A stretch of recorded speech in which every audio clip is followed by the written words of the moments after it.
देश की राजनीति से अगर एक मिनट के लिए हम बाहर निकलकर ग्लोबल ऑर्डर की बात करें तो इस वक्त दुनिया की निगाहें भारत और भारत के इस चुनाव पर है। इस वक्त रूस और रशिया की लड़ाई चलती जा रही है, वो ख़त्म होने का नाम नहीं ले रही।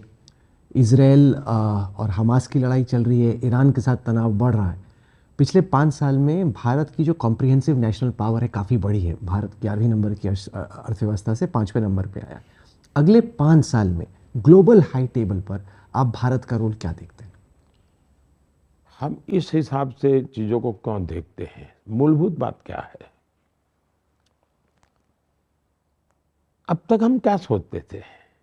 हमारा नैरेटिव ये था कि हम इससे इतने दूर हैं, हम उससे इतने दूर हैं।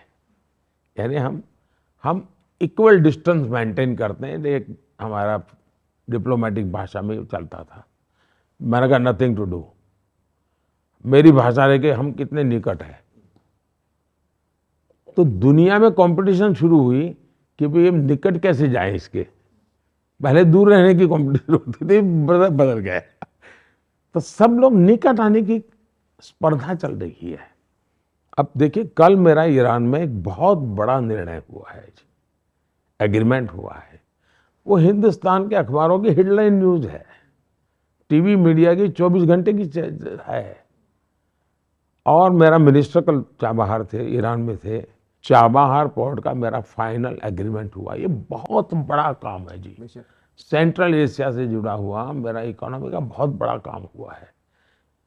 लेकिन अब पता नहीं यहाँ अब फर्स्ट हेड टेबल क्या होता है जी? सारी लड़ाइयों के बीच में मेरा चाबहार का एग्रीमेंट हो जाता है। तो मेरी पहली वस्तु ये। दूसरा, किसी तीसरे के आधार पर हम अपने निर्णय नहीं करेंगे जी। हम निर्णय हमारे लिए करेंगे।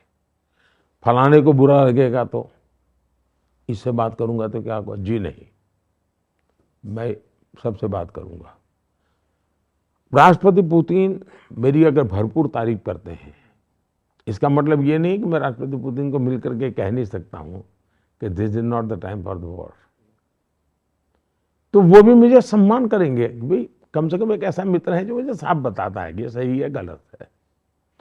यूक्रेन को भी मुझ पर इतना ही भरोसा है, भारत पर। मुझ पर मोदी एक व्यक्ति नहीं है, भारत पर भरोसा है कि भाई कुछ तो भी ये सही बता। और आज तक हमने सही किया जी। मैंने अभी गाजा में, रमजान का महीना था, तो मेरे स्पेशल एनवॉय को मैंने इजराइल भेजा।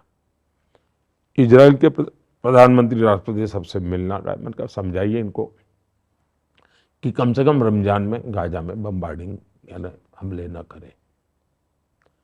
और उन्होंने पालन करने का भरपूर प्रयास किया। आखिर में 2-3 दिन लड़ाई हो गई, लेकिन मैंने स्पेशल एनवॉय भेजा था।